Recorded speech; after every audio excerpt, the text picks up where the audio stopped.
Hi, and welcome to the Mediatwits number 179. I'm Mark Glaser, executive editor and publisher at MediaShift.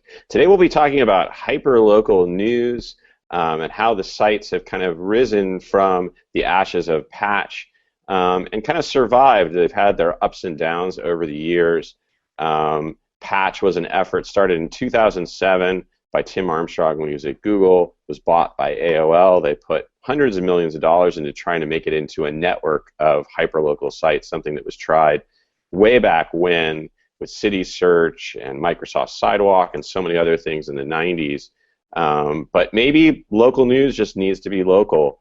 Now there's the local independent online news publishers, or Lion, that is trying to help out and support independent publishers, small nonprofits, and for-profits. So we'll be talking about that, the state of hyperlocal news, the business models, and how they've evolved on this episode of the Mediatwits. First, a word from our sponsor. Running your own business requires focus, and so does parenting. Mediatwits podcast sponsor NextSpace created a place where parents can give their best quality of attention to both co-working space and childcare space under one roof. Learn more at nextspace.us/nextkids. Are you interested in raising money with grants from media foundations? I'll be teaching a digital ed training on November 18th at 1 p.m. Eastern Time with tips on how to get funding from major foundations. I'll also tell the story of how MediaShift has received grants from McCormick, Knight, Gates Foundation, and others. Register today for the training at bit.ly/grantfunding. So before we get into our discussion, I want to introduce our panel this week. We have Andaiye Taylor from Brick City Live, Dylan Smith from Lion, also TucsonSentinel.com, Laura Rich from Street Fight, and Jefferson Yen, our producer in LA. So Dylan, first let's talk to you about Lion, this organization that was started in 2011 to kind of help out hyperlocal news sites. How has Lion kind of helped them out where kind of Patch didn't really figure it out? Well, Lion is an educational group, a nonprofit, not even really a network, but a place for people to share information. We're not. Lion Publishers is not trying to build its own business on local news. We support local news publishers in building their own business. It's a group of people that's been around since basically early 2011 and morphed into a more formal organization when we realized that the sort of information sharing that was going on from people all over the country, running so many different sorts of news sites in different diverse communities, for-profit, non-profit, big cities, small towns. There were so many different areas that we could learn from each other. So we've tried to really bring that together with more regular programming. We have a daily conversation that goes on in a private Facebook group amongst all the CEOs of the Lion members, and a monthly webinar series along with some of the events that we've held, conferences and mini conferences, and it's really been enormously valuable. Just for me as a local publisher of TucsonSentinel.com to learn from so many people and what their amazing successes are and where they've fallen a little bit short, and people are behind the scenes very honest with each other about what is working and what doesn't. There's no really trying to put on a brave face with the people who are other publishers. It's about trying to really get down and be helpful to everybody. And you work with for-profits and non-profits, right?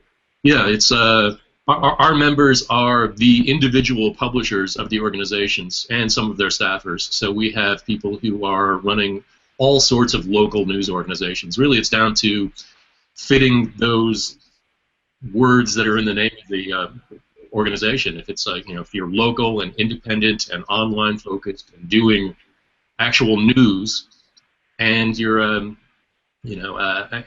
publisher, somebody who's trying to build a business and not being somebody who's very much doing it on the side, trying to just do something as a hobby.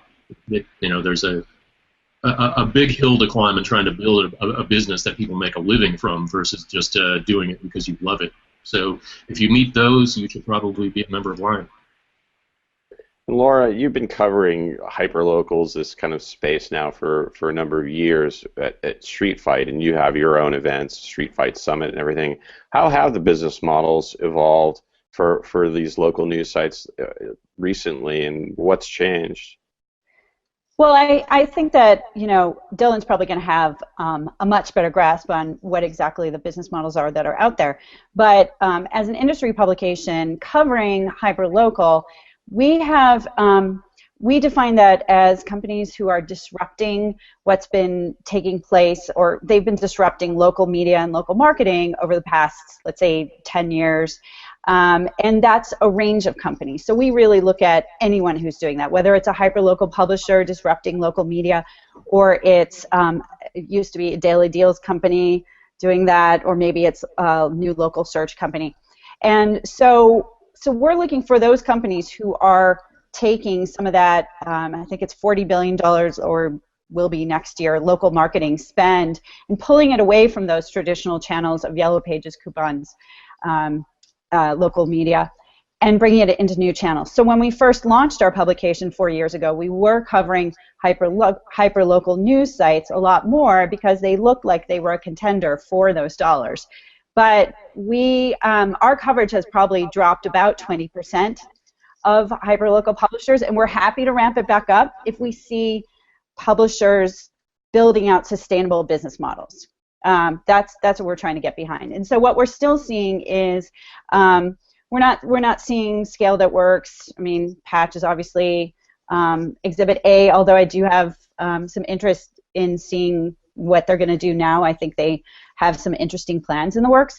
But we're seeing a lot of standalones, and a lot of those are still doing mostly just display ads, and we think there are ways that, we don't know what the ways could be that hyperlocal publishers could do more of. I think Dylan and, I'm so sorry, I'm going to mispronounce your name. Andaiye. Okay, thank you.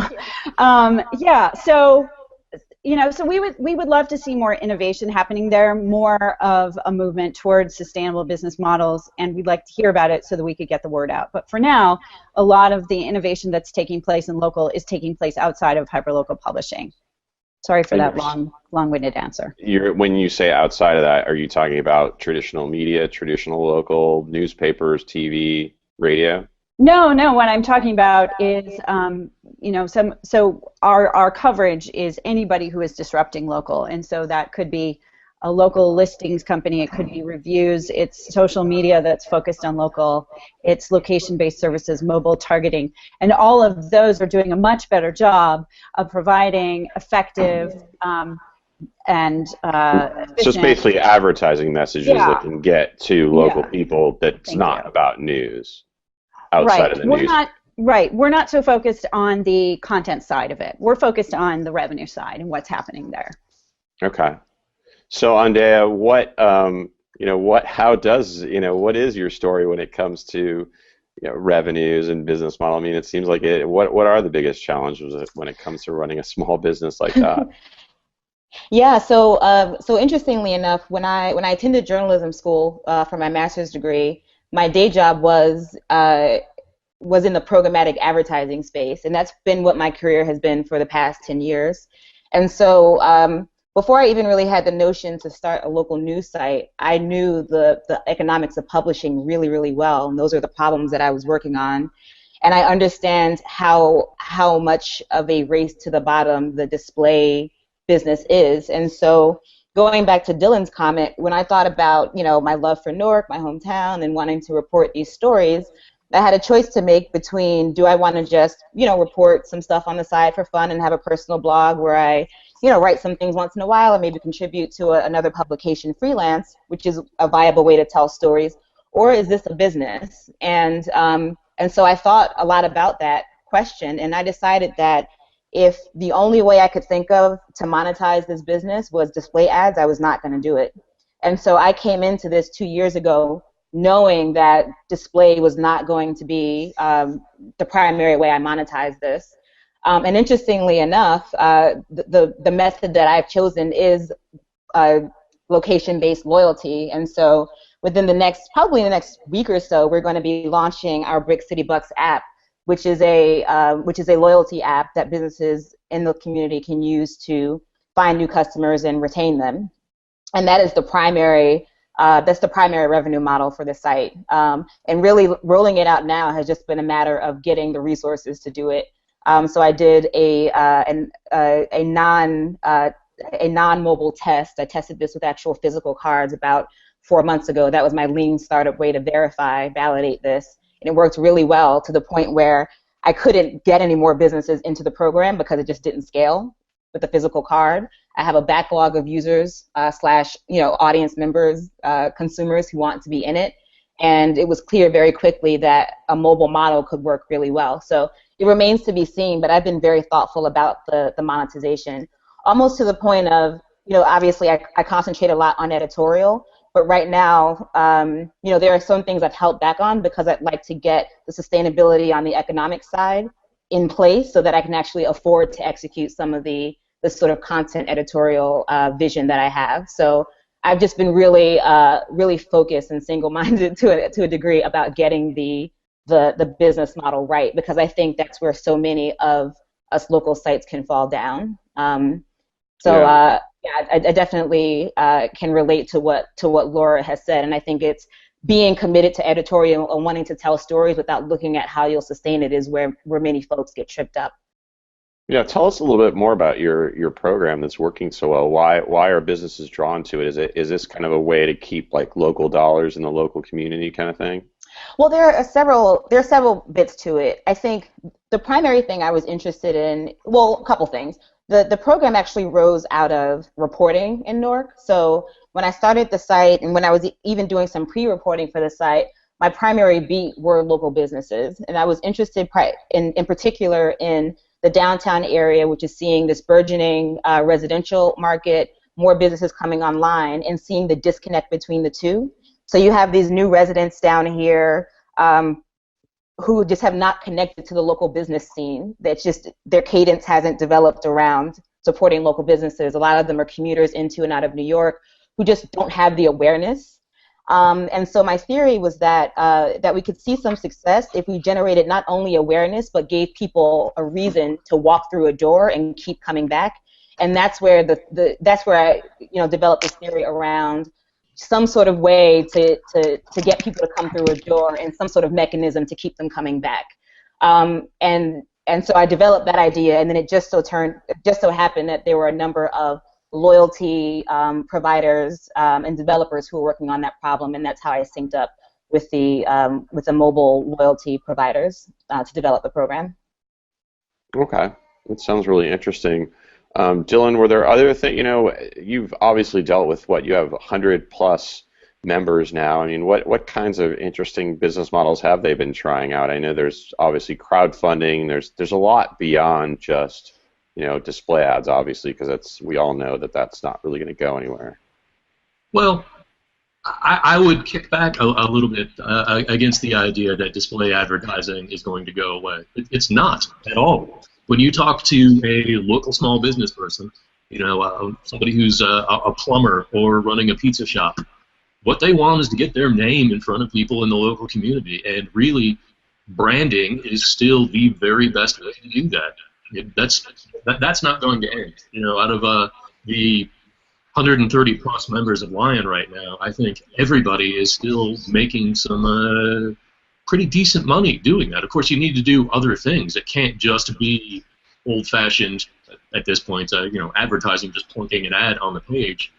There are so many more opportunities to get people engaged with what you're doing on your site, and thus with the people who are underwriting your work.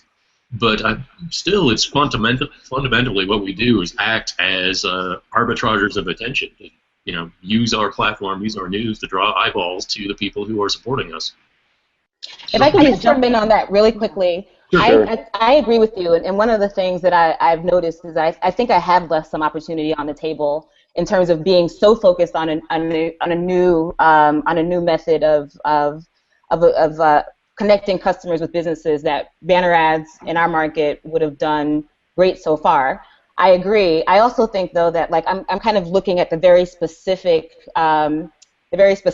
issue and demographics in Newark and a very kind of new burgeoning marketplace where I think folks have needed a little bit more of a nudge to get through the door in some of these, in this market in particular. And so I agree that banner ads can definitely be effective. It's just that in our market, folks just aren't used to the cadence of walking into these local businesses because businesses and residential are kind of burgeoning at the same time. I think there needs to be a little bit more of a push. So.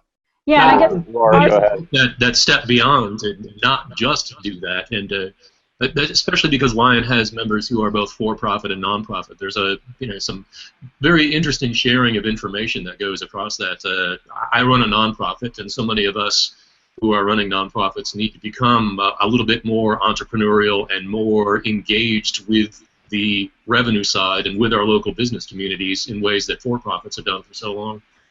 And then we have for-profit members who are learning to be more engaged with the community in sort of that, almost PBS NPR sort of stereotypical model, but doing that even better and in a more fresh way, but not just passively sitting back and like a newspaper used to do and trying to earn passive money from both your readers and your sponsors. On both ends of that, it takes work. It's a good point. I mean, especially this idea that, for-profit and non-profit have a lot to learn from each other. There's always been this idea that, non-profits just don't have to think about business, but obviously there's sustainability in figuring out a model. You always have to think about that. Laura, you wanted to jump in about something too. Oh, I mean, all I was going to say was that the issue is when you have sites that are just relying on display ads, because like Dylan said, they need to be doing other things as well, and that's where we're looking for more innovation. And then I also like Dylan's point about connecting with the community, and the content is so essential, but you can't have just those two things in most cases. Maybe some markets display ads will keep your business afloat and have it grow hugely, but in most cases you need to do more than that. That really depends a lot on what the competitive environment is. If you're in a place where there are, tons of other websites trying to chase after a local pool of just display advertising, that's going to be very difficult. If you are the only player in your market, that's probably, going to be a bigger slice of your revenue pie. Right, and not only that, but you then need to be strategic about what are those other revenue streams you're going to go into, because even though some might potentially yield huge revenue, what are your costs going into it? So, right, it's figuring out what that revenue strategy is. And so it looks like Barry Parr was able to join us. Thanks for coming in. He's at Coastsider in San Mateo County, and Barry, I was just going to ask you, what's your experience in running that? You've done it for quite a number of years, and it's not, I guess, your main source of income, but what's your experience been like at Coastsider? We were able to do pretty well with display ads early on because there weren't a lot of people competing with us in the market. But I think that whole point of the difference in each individual market is really important, right? We don't have a large retail base in our market. So there's a real demand for news coverage, but there's not as much of a demand for advertising. So that's been, our biggest challenge. Early on, we were really, we're able to get good CPMs from a few individual advertisers, but it was really difficult to find a place in the market for the kind of ad opportunities that we were offering. So have you turned to other types of business models since then? We've still primarily focused on advertising because it's we're not trying to make it go as a full-time business, but that's really what we're looking at. Yeah. What about paid content? I mean, is that something that people have tried, Dylan? It seems like something people have thought of, over and over. It's come and gone. Have people figured out things that, ways they can kind of make money for charging for things on their site? We've got a number of Lion members who are really making a big push with various types of sponsored content, and for some of them, it's working out quite well. getting people to write expert columns about issues. Having somebody who's a financial advisor or a real estate person or an attorney or somebody who has some knowledge that would be useful to readers, and yet they're and they will be willing to pay a little bit to try and enhance their brand. Really, still, when it comes down to it, a branding exercise, but doing it in a different way, trying to get people's attention. And then things like more in-depth focused real estate listings and that sort of thing. Trying to featured sponsored content sorts of plays have been pretty good for some people. Can I say something on that? Yeah. See, this is where I think hyperlocal publishers are in such a great spot, because a lot of these local businesses don't have much experience with paid content. They might not be very good at social media. Some may not even have websites. And hyperlocal publishers have those relationships locally to help these businesses start to get online more, and so and funnel those dollars towards themselves. So I'd love to see more of that, and maybe that's something that's happening. Like an agency model where they kind of help the small Yeah. businesses. Is I that think what you thought about it? I mean, but let me just also say, like, from our perspective, we've thought about this a lot with all media companies. You don't want to just become an agency, because that takes you away from your content. But I'd love to hear from the publishers, obviously. Yeah, one interesting thing that we did, and it was an opportunity we stumbled on by accident, and I haven't really tried it again since, but I think that we can, is that I was finding that I was going in and pitching businesses early on, and some of them just didn't get digital, and so I thought, why don't I kind of pull back a little bit and do some education and try to kind of seed a sales funnel that way. And so I did a class on just how do you establish a basic online presence as a local advertiser, and we actually charged for that class and made a little money at it. And so I thought, wow, okay, this is interesting. I'm just trying to develop my own sales funnel, but by moving a step back, I'm actually able to monetize educating the people that I hope to be calling on to sell digital, 6 to 9 months from now. And so, I think that that's interesting that, as a publisher, we were also doing some education. It felt like something that was of a piece with our editorial mission as well, and it was also a way to monetize and make money. And I think that education, conferences, that sort of thing are also a really rich and ripe area. One of the issues that we have is that it just takes resources to keep doing that. And so again, we're trying to think about how do we build out business models that we're actually able to sustain before kind of moving into higher touch programming and other ways to monetize that require a little bit more planning and resources. Yeah. That brings something to mind for me. With educating your sponsors, aligning with your mission, I think that's a very important point. As local publishers, we are much more invested in our communities, and we're not seeking just to pull profit out of them. And we do this because we want to live in healthy communities. And that requires not just good reporting; it requires people having jobs and being able to support you. So people sometimes fret about that, the breakdown of the wall between ad sales and reporting. And you do need to maintain enough of a sense of a remove that you can responsibly and objectively report on somebody who's giving you money to do your job. If they mess up or if they're doing something great, you need to be able to still ethically do that. But we need to, as local publishers, be supportive of the people who are underwriting our work, and that's whether you are a for-profit or a non-profit. We all want to live in great places, and that requires having small local businesses be successful. So educating them is perfectly aligned with what our function is. Yeah. Well, Yeah. thanks for go ahead, Barry. Oh, no, I was just going to say, yeah, we've been looking closely at the agency model as well and reaching out to some of the local ad production providers in the community. And I think that's probably one of the things that we're going to do next as well. I totally agree that goal of bringing up people in the community with you is really key. Well, thanks for the discussion. It was really good. I want to thank our guests this week, Barry Parr at Coastsider, Andaiye Taylor at Brick City Live, Dylan Smith at Tucson Sentinel and Lion, Laura Rich at Street Fight, and our producer, Jefferson Yen. You can catch us each and every week on the Mediatwits at MediaShift.org. You can follow us on Twitter at the Mediatwits.